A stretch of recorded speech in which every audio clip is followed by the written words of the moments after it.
Դե դա հենց համադրական դատարանն էր այս կոնտեքստում, էլի։ Սիրելի հայրենակիցներ, գործընկերներ, Տիկին Կարապետյան, վերջին 2 օրվա ընթացքում հետևելով ձեր ելույթներին, հատկապես այն համատեքստում, որ որպես լեզվաբան մեկնաբանում էիք ընտրական օրենսգիրքը, ես էլ որպես նախկին լրագրող չդիմանալով գայթակղությանը վերնագրել եմ ձեր գործունեությունը 8-րդ գումարման խորհրդարանում եւ ձեր գործունեությունը 9-րդ գումարման խորհրդարանում։ 8-րդ գումարման խորհրդարանի ձեր գործունեության վերնագիրը Մարիա Կարապետյան գիծ դաշնակցություն պատմական ճշմարտության փնտրտուքի ճանապարհին։ 9-րդ գումարման խորհրդարանում ձեր գործունեությունը Մարիա Կարապետյան գիծ ԲՀԿ ով է գողացել մանդատները։ Թող ինձ ներեն մեր դաշնակցական գործընկերները, բայց թույլ տվեք ասել, որ հակադաշնակցական ելույթները ձեզ մոտ շատ ավելի լավ են ստացվում։ Սա իմ իմիջայլոց։ Հիմա մանդատների մասով ով է գողացել ԲՀԿ-ի մանդատները, մի քանի օր շարունակ այս քննարկումը ծավալվում է ազգային ժողովում եւ ինչպես եւ խոստացել էի ձեզ 1000 անգամ հարցը բարձրաձայնեք, 1000 անգամ գալու եմ եւ այս բարձր ամբիոնից հայտարարելու եմ։ Դուք ձեր իշխանությունը գողացել է 60,000 քաղաքացու ձայն։ Դուք գողացել եք ընդդիմադիր մանդատներ։ Այստեղ ֆուտբոլի այսպես տրամաբանությամբ շատ խոսվեց իրավիճակը նկարագրելու համատեքստում, եթե խաղադաշտում ԲՀԿ-ն է եւ ՔՊ-ն, իսկ մրցավարը նախկին ՔՊ-ական, կարկառուն ՔՊ-ական Վահագն Հովակիմյանը միանշանակ հաղթողը լինելու է քաղաքացիական պայմանագիրը։ Հարգելի գործընկերներ, պարոն Ռուբինյանը ցավոք այստեղ չի, քյաբաբներից շատ խոսեցին, ընտրակաշարքից առհասարակ։ Ես ուզում եմ ձեզ հիշեցնել իշխանությանը, մեր գործընկերներին ընդդիմադիր, ընտրությունների հաջորդ օրը Նիկոլ Փաշինյանը հայտարարել է, որ ընդդիմությունը 100% ընտրակաշարքով է ձևավորվել, ընդդիմության ձայները 100% ընտրակաշարքի շրջանակներում են։ Հետո արդեն քյաբաբը մտավ շրջանառության մեջ եւ այլն եւ այլն։ Պարոն Ռուբինյանը այստեղ չի, պարոն Կարապետյան, ձեզ եմ ուզում հարցնել, ընդունենք, որ ընտրակաշարքով է ձևավորվել այս թևը ազգային ժողովում։ Քանի քյաբաբ եք տվել ՔՊ-ին, որ պարոն Վարդևանյանին ընտրել են ազգային ժողովի փոխնախագահ։ Ձեզ կարող եմ հարցնել ԿՊ-ական 13 падգամավորներին։ Ձեզ քանի քյաբաբ են տվել, որ պարոն Վարդևանյանին ընտրել եք որպես ազգային ժողովի փոխնախագահ։ Ես վստահ եմ, որ դուք առիթ կունենաք այս հարցին պատասխանելու եւ ես միանշանակ սպասելու եմ այդ պատասխանին։ Ամեն ինչ շատ պարզ է։ Վարչական դատարանը հստակ արձանագրել է, որ պետք է իրականացի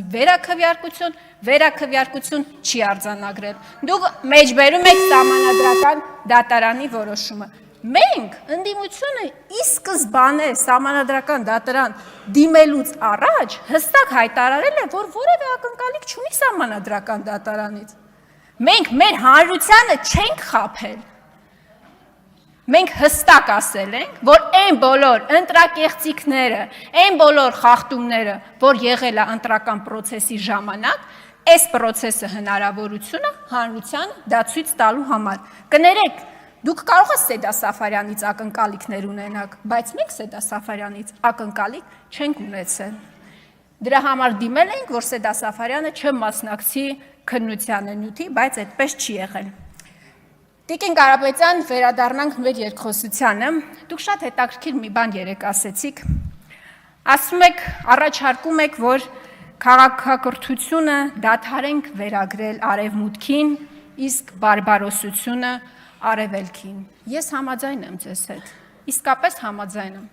որովհետև այսօրվա աշխարհում երկակի ստանդարտների պայմաններում ստեղծվել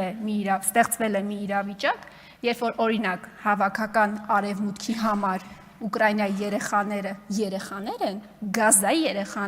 երեխաներ չեն։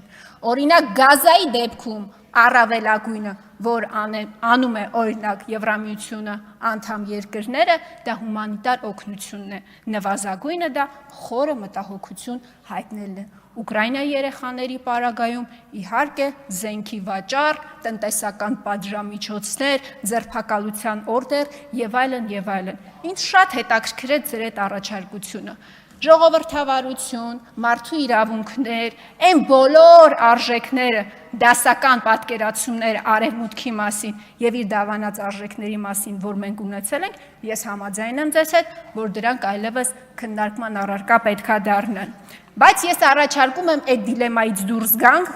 վերադառնանք մեր օրեր Հայաստանի Հանրապետություն եւ քննարկենք ինչ է քաղաքական հետապնդումը։ Քաղբանտարկյալների մասին նաև այս 2 օրվա ընթացքում շատ խոսվեց, այսօր էլ խոսվեց։ Ինչ է քաղաքական հետապնդումը իրենց Տիկին Կարապետյան։ Կարող է անձը, որի նկատմամբ իրականացվում է մեր գնահատմամբ, ուզում եք անունը դրեք մեր սուբյեկտիվ գնահատականներով քաղաքական հետապնդում, այդ մեղադրանքները լինեն իրական։ Կարող է։ Պատասխանը այո, կարող է։ Ես չգիտեմ Գագիկ Ծառուկյանի, եթե խոսք այս դեպքում վերաբերվում է Գագիկ Ծառուկյանին եւ իր նկատմամբ իրականացվելի քաղաքական հետապնդմանը, ես չգիտեմ դետալները իր ունեցվածքի ձեռքբերման, բայց ես 2 բան գիտեմ, որը փաստում է, որ դուք Գագիկ Ծառուկյանի նկատմամբ իրականացնում եք քաղաքական հետապնդում։ Ընտրովի արդարադատություն։ Երբ որ այն, ինչ արել է Գագիկ Ծառուկյանը, եթե պայմանական ընդունենք, որ ամբողջ մեղադրանքը իրավացի է, իրավական է, օրենքի տառին համապատասխան է իրավունքի տեսանկյունից։ Այն, ինչ արել է ինքը ձեզ համար տեսանելի է, բայց շատ այլ գործընկերների պարագայում դուք դա չեք տեսնում։